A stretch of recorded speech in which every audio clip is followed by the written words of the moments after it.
शाम्भवी चन्द्रमौळिरबला कर्णा उमा पार्वती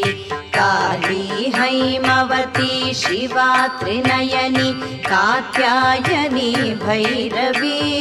सावित्री नवयौवना शुभकरी साम्राज्यलक्ष्मी प्रदा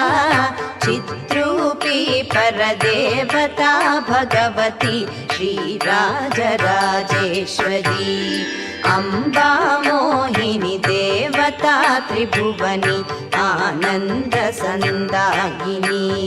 वाणी पल्लव पाणि वेणुमुरळी गानप्रिया लोलिनी कल्याणी बुडुराजबिम्बवदना धूम्राक्षसंहारिणी चिद्रूपी परदेवता भगवती